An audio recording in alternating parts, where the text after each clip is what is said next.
Hello everyone. We'll start with the session 8 of introductory physics where we are discussing about the idea of vectors. So this is a session where we are going to be mainly looking at the applications of the multiplication of vectors. So we'll talk about what are the applications in physics and what are the geometrical applications. And we'll also talk about the triple product. Okay, so triple product as such may not be really relevant for our JEE perspective from a physics angle, but this would come in mathematics vectors, and sometimes we may even get some questions, one odd question. Okay, so we need not have to take a chance because anyway we are doing it in complete thoroughness, right? Let us also look at that. Okay, so we'll start with the dot product. Already in session 6 we talked about the dot product. Second session 7 we talked about the cross product. Now what is dot product? If you have two vectors a bar and b bar, right? So what is the dot product of the two vectors? So a dot b will be given by what? The modulus of a into modulus of b into cos theta. Okay, so this is a quick revision that I am doing so that we will have these formulas in hand when we are going to look at the application. So if you have the vectors given in the component form, like a bar is given like this, b bar is given like this. Okay, then what is a dot b going to be? A dot b will be equal to what? The product of the x components plus product of the y components plus product of the z components. Dot product can be negative when the angle between the two vectors is obtuse. Dot product will be 0 when the vectors are what? Perpendicular or orthogonal. Dot product will be positive when the vectors are making an acute angle with respect to each other. Okay, dot product will be a scalar quantity. That is the reason why we also call it as what? A scalar product. Okay, so this is about the dot product. Now when we look at the applications of dot product in physics, I mean, it is not like I've just shown you two applications here, but we have many more applications to come. Okay, so like almost every chapter, maybe some chapters we may have more, but generally or almost every chapter we are going to have at least one application of this dot product. Okay, so starting with this work energy theorem chapter, right, and laws of motion. In work energy theorem chapter we talk about how do we find work done by a constant force.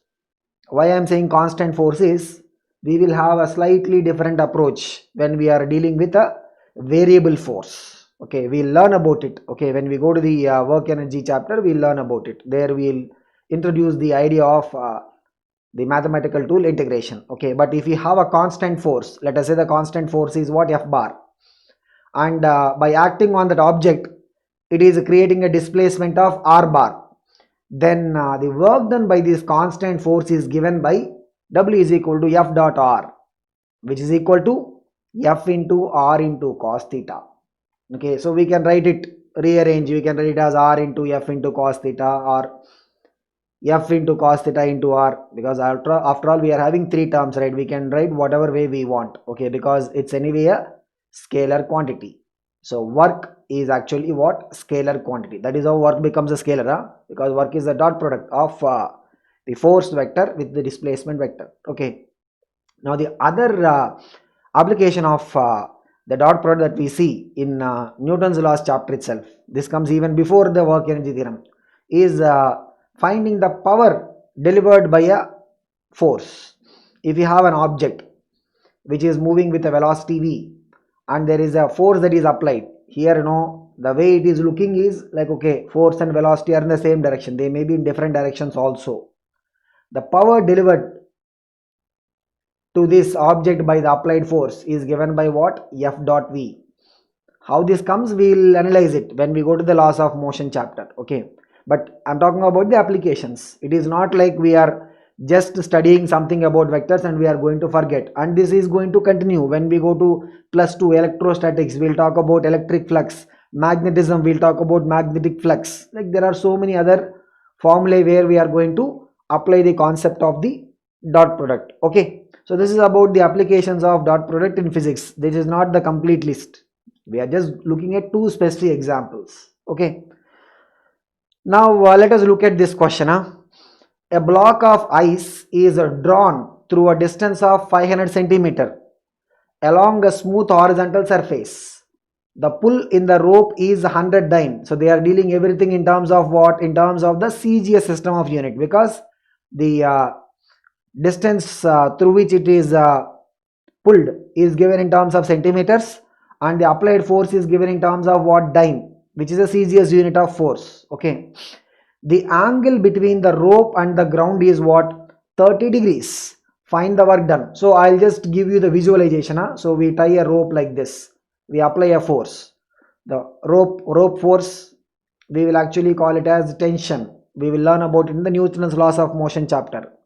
The tension force will be acting along the rope, it will be acting along the rope. Okay, and this is the ground, horizontal. Okay, so the movement of that ice along the smooth horizontal surface, what is the distance it is covering? 500 centimeter, means this is our displacement, this is the displacement direction, and this is the force vector direction. Look at what is the angle between them. What is the angle here? 30 degrees. What is the angle between the force and the displacement vectors? It is what? 30 degrees. Now what will be the work formula? Work is equal to what? F dot S. What will be the work formula? The dot product of force with the displacement vector. So look at this, guys, it will be what? F into cos theta into S. So what is the F value? Let us retain the CGS unit itself, then the work is going to come in. What is the CGS unit of work or energy? It will be erg. Okay, so F is what? 100 dyne into cos 30 into what is the displacement magnitude? 500 centimeters. Okay, so look at this, what is cos 30? Cos 30 is root 3 by 2. So totally if you conclude this, right, this is like what? Root 3 by 2 means 50 into 500 is what? 25,000. So 25,000 into root 3 will come. That is going to be what? If we substitute root 3 as 1.732, that will be approximately 43,300 erg. What is the value? 43,300 erg. If you want to convert this into the SI system, remember what is the conversion between the CGS unit of force and the SI unit? 1 dyne will be 10 power minus 5 Newton. 1 erg will be 10 power minus 7 joule. Okay, so if you want to convert this into SI system, means we can use the conversion factor. Okay, so this is how we look at some very basic questions, and we can even have questions where we are applying that dot product formula in the component form. Let us say they are giving a statement like this: a force of 2I plus j plus 3k Newton is acting on an object to cause a displacement of I plus j plus k. The displacement is given in meter, means here they are dealing everything in terms of the SI units. Find work done by this force. So look at this, guys, what is the F bar vector? 2I plus j plus 3k SI unit. What is the displacement vector? S bar is equal to what? I plus j plus k. Now what will be the work? F dot S means what? Product of the I components. Here it is 1, here it is 1, here it is 1, here it is 1. When there is no factor, means we have to assume it is 1. Okay, so what is it? 2 into 1 plus 1 into 1 plus 3 into 1. Look at this, guys, this is 2 1 3. What is it? It will be 6. And what is going to be the unit? It will be what? Joule. Why? Because force is in Newton, displacement is in meter. Clear? So what is the answer for this question going to be? 6 joule. Okay, so these are the type of questions we can have in terms of the actual applications of the dot product. We'll see more of them when we go into the actual chapters, right? We'll see more of these kind of relations. Okay, now we'll look at the next product type, which is the cross product. So if you have two vectors a bar and b bar, right, the cross product of these two vectors will be, the result will be what? Result will be a vector. That is why we call it as what? Vector product, isn't it? So the magnitude, what is the magnitude? It is given by the product of magnitudes of the vectors a into b into sine theta, and the direction part, direction is given by what? It is given by the right hand thumb rule. So the direction is given by what? It is given by the right hand thumb rule. Okay, so if you have the a bar and b bar vectors in the component form, if the a bar and b bar vectors are given in the component form, right, then how we will look at the a cross b value? If you look at the determinant formula, remember we discussed about it in the session 7 already. Okay, so if you have a bar and b bar, ax, ay, az are the components of a bar, bx, by, bz are the components of b bar. How do you represent? We will put the determinant I, j, k will come in the first row, then second row ax, ay, az, third row bx, by, bz. How do you expand it? I cap into, we'll have to forget about the row and column. It is what? Ay, bz minus az, by. Ay, bz minus az, by. Then j cap. Okay, so in case of j cap, right, so if you remember, so the so in session 7 anyway we discussed about it in detail, but I can still show you how we'll get these expansions. Okay, so when it comes to the j cap part, what we will be able to see, we'll have to forget about the row and column where the j cap is there, but here the difference is what? The order will change. It will be az bx minus ax bz. The order will be different. Okay, I and j expansion, the order will be, I and k expansion, the order will be same. J, the order will be different. Okay, so you can check the session 7 where we discussed about it in detail. Okay, so now what we have, the expansion of k. K means what? You'll have to cover the row and column where the k is there. Then what is it? Same order like the I. What is it? Ax by minus ay bx. That is the component of k. Okay, so this is how we'll find the a cross b when a bar and b bar are given in the component form. Okay, so this determinant expansion will help us in memorizing this a cross b final formula in easy manner, because we may not be comfortable in remembering the full formula always. Okay, now we'll talk about the applications of the cross product. Okay, so in physics, like I said, in the case of dot product, we are going to have a lot of applications of the cross product also, but one of the commonly talked about application is this torque. Torque is called as what? Turning effect of force. You can see in the visualization here, right? Okay, like when that is rotating in this way, when it is rotating like this, I'll show you again when it is coming back. Okay, so you can see when it is rotating like this, right, we are applying a force. Okay, so if you look at what is the r cross f, r bar cross f bar, the direction is given by what? Right hand thumb rule. The direction is given by the right hand thumb rule. Okay, so you have the axis, we have the axis, from the axis, the point where the force is applied, we look at the position vector r bar and we apply a force. Torque is given by what? R cross f. So you can see when we are rotating that way, we are applying a force. When you apply the force in opposite, means it is rotating in the opposite manner, so the turning effect is going to change. The turning effect is going to change in the visualization, right? When you change the direction of force, the turning effect is also going to change. Okay, so the torque because of force is given by what? The cross product of position vector of the point where the force is applied from the axis with the force itself, r cross f.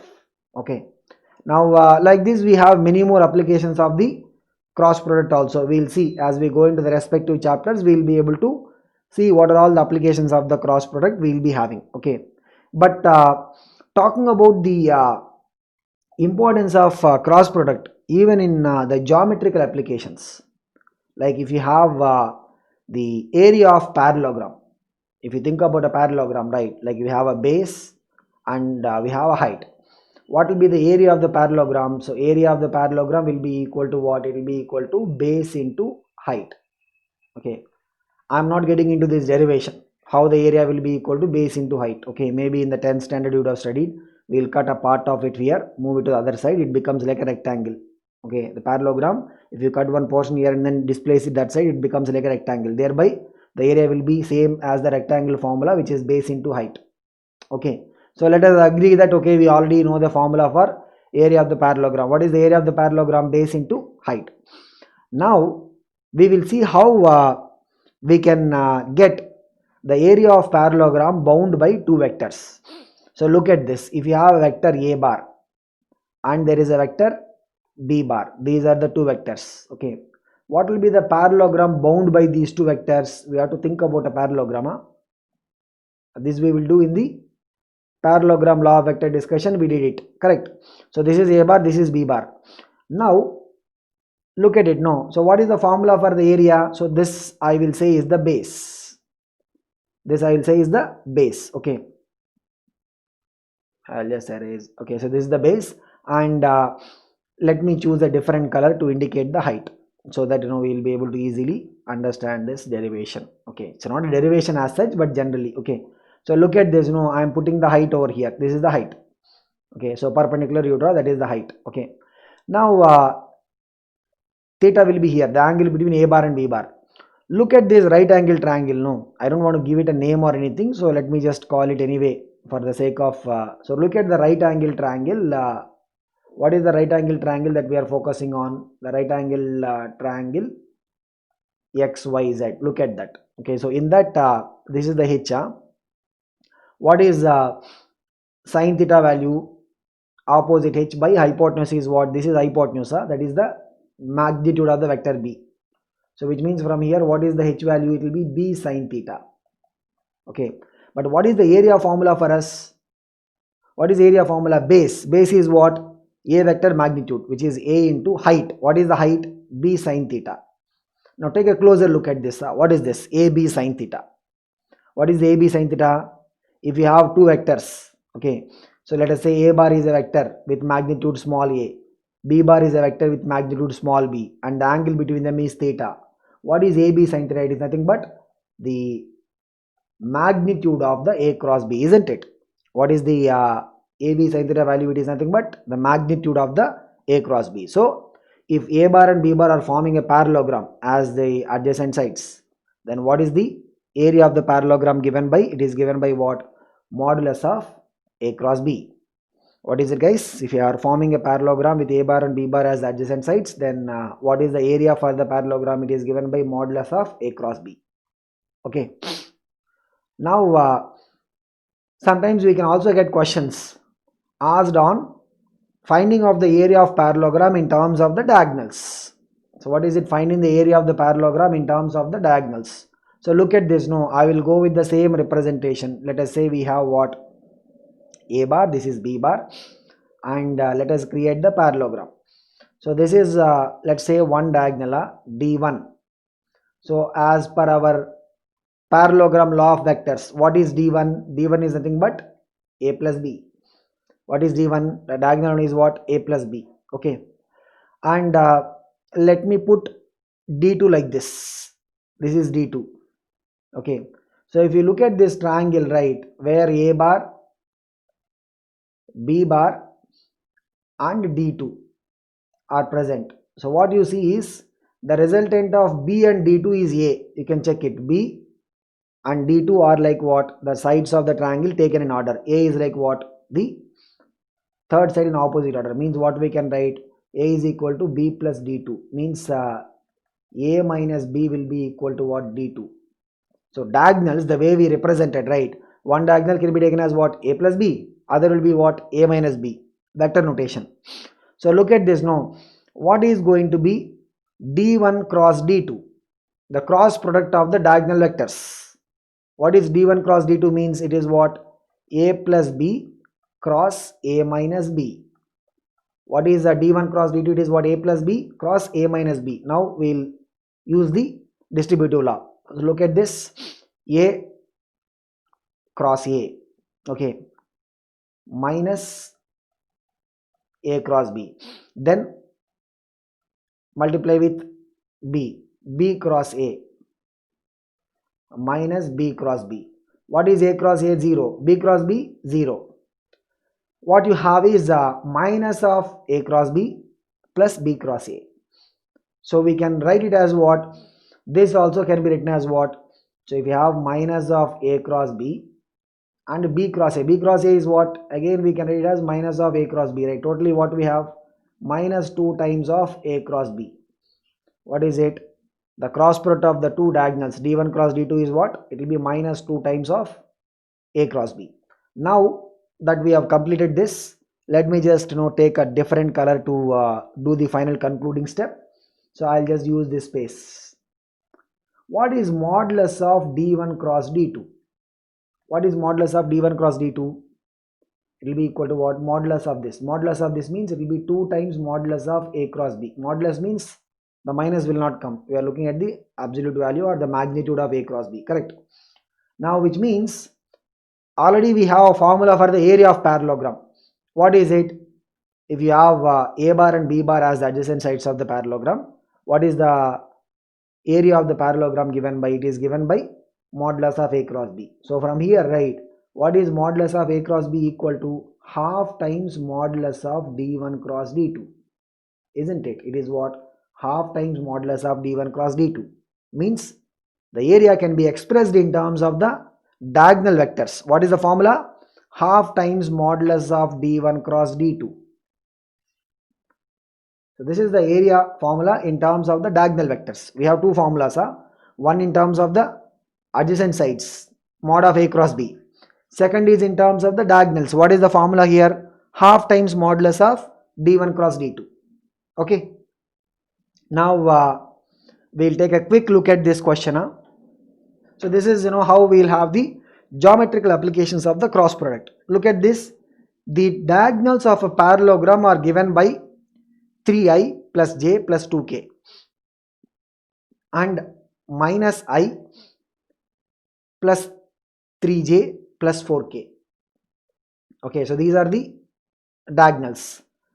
Find the area of the parallelogram. So what is the formula? If you find d1 cross d2 modulus, if you find modulus of d1 cross d2, then half times of mod of d1 cross d2 will be what? That is the area of the parallelogram.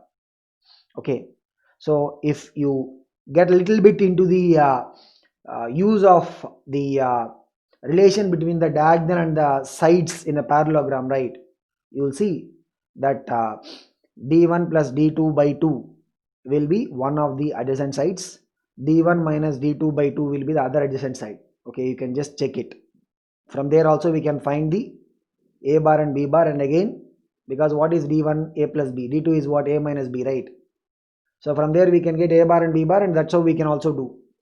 Otherwise, what is it that we can do? Straight away we can use d1 cross d2, get the magnitude, and half of that will be what? Area of the parallelogram. So how we are going to get the cross product? Using the determinant formula, right? Look at this. This is the determinant: I, j, k, ax, ay, az, bx, by, bz. So here ax is what? 3, ay is 1, az is 2.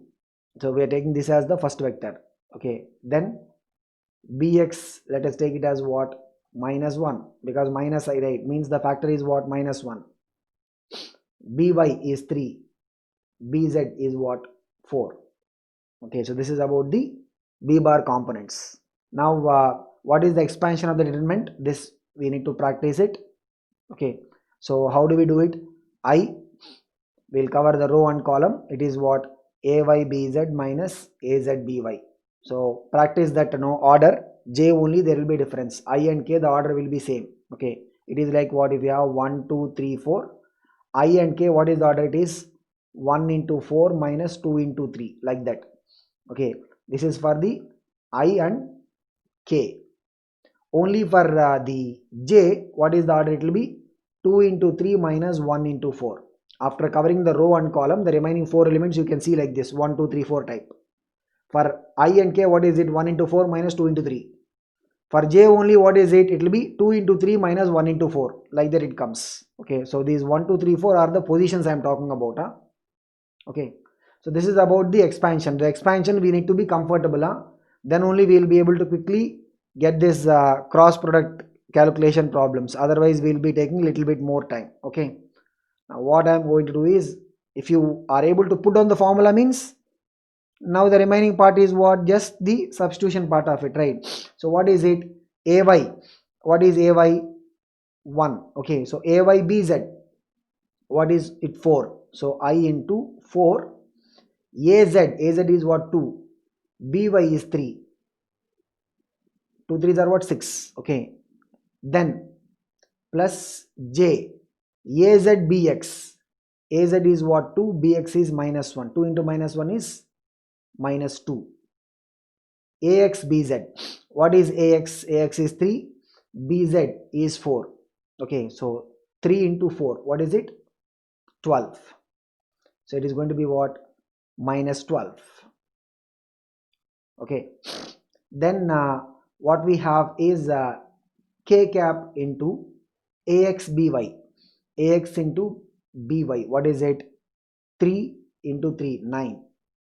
Minus ay bx. Ay is 1, bx is minus 1. 1 into minus 1 is minus 1, but we have a minus, right? Minus ay bx means it will be what?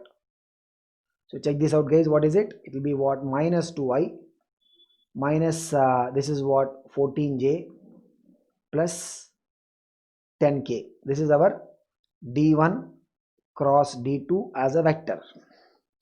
This is the d1 cross d2 as a vector. Now we want to find the magnitude. What is the magnitude root of minus 2 square? Okay, which is what? 4 minus 14 square. What is minus 14 square? Means 14 square only, right? What is it going to be? 196. That 10 square is what? 100. Okay, so what is it? This is what? Root of 200 plus 100 is what? Root 300. Okay, so what is root 300? It is 10 root 3. What is root 300? It is what? 10 root 3. This is what? d1 cross d2 magnitude. But what is the area of the parallelogram? Half d1 cross d2, right? Means what? It will be half into 10 root 3, which is going to be 2 1s are 2 5s are 5 root 3 units. What will be the area of the parallelogram? It will be 5 root 3 units. In this, the only thing is what? We should know how do we expand the determinant. That's it. So we should practice this once. Okay, this is how we'll have the geometrical applications of the cross product. And in this, right, we have one more concept, the area of the triangle bound by vectors. Like, we have a bar and b bar. Previously what we were talking about is, we think about a parallelogram which is having a bar and b bar as adjacent sides. Now think about a triangle that is formed with a bar and b bar as adjacent sides. This triangle area, right, this actually comes from the previous derivation that we did. The parallelogram, if you look at it, it can be divided into two equal areas, two equal triangles, isn't it? But the triangles are going to be what? They'll be identical to each other. So if you look at the triangle formed by the two vectors a bar and b bar, right, the area is exactly half of the parallelogram area, because the diagonal divides the parallelogram into two equal halves, which means what? The area of the triangle formed by the vectors a bar and b bar will be what? Half times mod of a cross b, because mod of a cross b is what? What is mod of a cross b? This is the area of the parallelogram. So mod of a cross b is what? Area of the parallelogram. If you take the triangle, means it will be half of that. Okay, so this is about the area of the triangle formed by the vectors a bar and b bar. Now we talked about the dot product between two vectors. We talked about the cross product. There is one more type of product that we will sometimes encounter. This is what we call as the triple product. Triple, why the word triple? Means we are talking about the multiplication of three vectors here. In this, right, we will look at these two type of triple products. One is what we call as an scalar triple product, other is an vector triple product. From the names will come from the usual meaning, which means what? Scalar triple product, the final result is going to be a scalar. Vector triple product, the final result is going to be a vector. Okay, so if you have, say for example, three vectors a bar, b bar and c bar. Okay, so look at this, what I am writing, a dot of b cross c, a dot b cross c. So we are first doing what? B cross c, the cross product of b and c vectors. And For the cross product of b and c vectors, we are taking a dot product with what? A bar vector. Okay, so the final result is what? Since you're taking the dot product, the final result is going to be what? It is a scalar. That is why this is called as what? Scalar triple product. Okay, and this is generally represented with a notation like this. So if you put a b c within parenthesis, this is a notation that is usually followed in the vector concept. If you put three vectors a b c like this, it means what? We are looking at the scalar triple product a dot b cross c.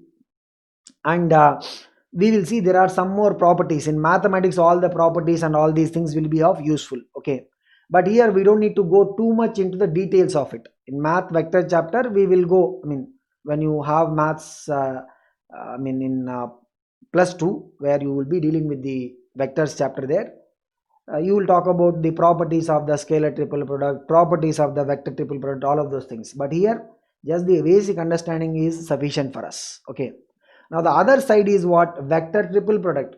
It is like what? If you do b cross c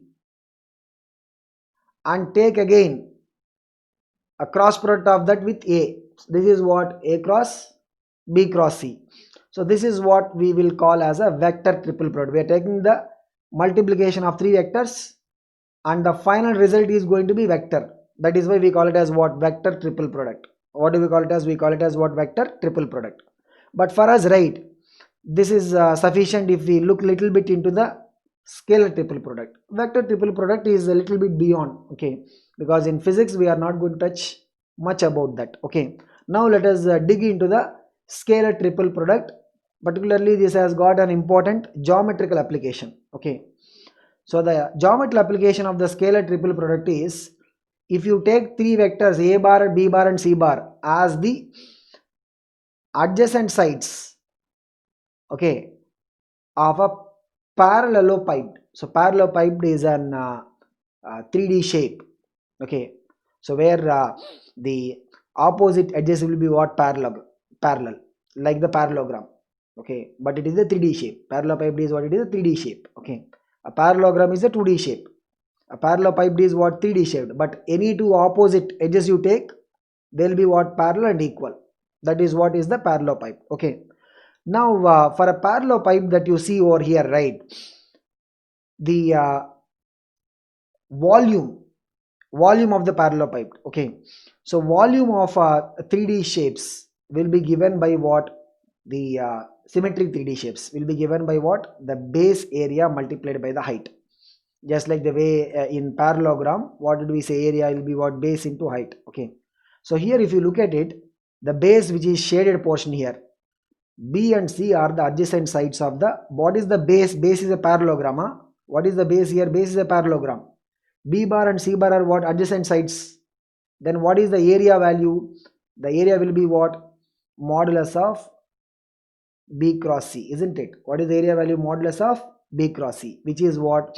Which is nothing but B into C into sine phi, because we are considering the angle between B and C is what? Phi. This is about the area value. But what about the area vector, the way we think of it? B cross C, if you take, right, what is B cross C going to be? It will be a vector which will be normal to the B and C plane. By using the right hand thumb rule, we can see it will be what? Up, the way it is indicated. Okay, this is how the plane is here, horizontal plane, and B cross C will be what? It will be going above the plane. Now the height, what will be the height? Look at this particular triangle, right angle triangle that we are forming. This is the side A. Again, the theta is what? The angle between the B cross C direction, which is normal to the plane, and A bar. This is the theta. Okay, what is theta here? Theta is what? Theta is the angle between A bar and B cross C direction. So you can see here in this triangle, the right angle triangle, you see the height, because what is cos theta? Cos theta will be adjacent, which is height, divided by hypotenuse, which is A, which means what? Height is equal to A cos theta. What is this height value? A cos theta. What is the volume formula? Volume is equal to what? Volume is given by what? It will be given by the base area into height. Okay, now look at this. The volume is what? Base area, which is BC sine phi into height. What is height? A cos theta. So BC sine phi, right? We can express it as what? Mod of B cross C. Mod of B cross C into A cos theta. Now when you try to think about it, look at this. Now observe this carefully for a while. Mod of B cross C into A into cos theta. So what is the theta here? It is the angle between the B cross C vector and A bar vector. Means this is like what? This is like the dot product between the A bar vector and B cross C vector. And that is what is our scalar triple product. That is what is our A dot B cross C. That is what is our A dot B cross C. So if you have the A bar, B bar and C bar as the adjacent sides of the parallelepiped that are starting from the same vertex, then you know what is the volume of the parallelepiped shape? It is what? A dot of B cross C. And here let me add one more important point. If somebody says that there are three vectors A, B, C, forget about this derivation we did so far. This is a different condition we're talking about. If somebody says that A, B, C are three vectors which are coplanar, remember we talked about it in the properties of vectors. What do you mean by coplanar? They will lie on the same plane. Coplanar means what? The A, B, C, they will lie on the same plane. Now if they lie on same plane, will they form a 3D shape? They will not form a 3D shape, right? They will not be forming a 3D shape. Means if you try to take what is the scalar triple product A dot B cross C, because they are not forming a parallelepiped, right? Means what will be the volume formula that will come? It should come as 0, because it is not forming a 3D shape. Means volume is going to be what? 0. So this is in fact a condition that can be used. In mathematics you will use it. Physics we may just get some theoretical questions. Okay, so if there are three vectors which are coplanar, then their scalar triple product A dot of B cross C will be equal to what? 0. Why? If you visualize the three vectors to be forming a parallelepiped, volume of the parallelepiped is what? It is A dot of B cross C. But if they are coplanar, means they don't form a parallelepiped, they are all in the same plane, means the volume will be coming as what? 0. So that is the condition for three vectors being coplanar. Okay, so this is about the geometrical application of the scalar triple product. Now we can also get the scalar triple product value by using the determinant formula. How? If you have A bar, B bar, C bar, B cross C will come as a cross product, determinant formula. Means it will be like what? I cap into something plus J cap into something plus K cap into something. Already A bar is what? Let's say A1 into I cap plus A2 into J cap plus A3 into K cap. If you do a dot product, right, it will be what? What is the dot product? The product of the I components A1 into this term plus product of the J components A2 into this term plus product of the K components A3 into this term. So if you look at it, how we will have the final result? The final result is going to be what? Let me call this as, like, say for example, this is B cross C 1, B cross C term 2, B cross C term 3. Okay, now what will be the final result? Look at it, it will be what? A1 into B cross C term 1 plus A2 into B cross C term 2 plus A3 into B cross C term 3. Like this the final result is going to come when we take the dot product. Okay, now why I am putting B cross C term 1 means that is the I component of the B cross C, like that. Okay, B cross C term 2 means what? That is the J component. It will be a number, it is not a vector, it is not a cross product or anything. Don't confuse that. Okay, it is a cross product again. No, it is just a term.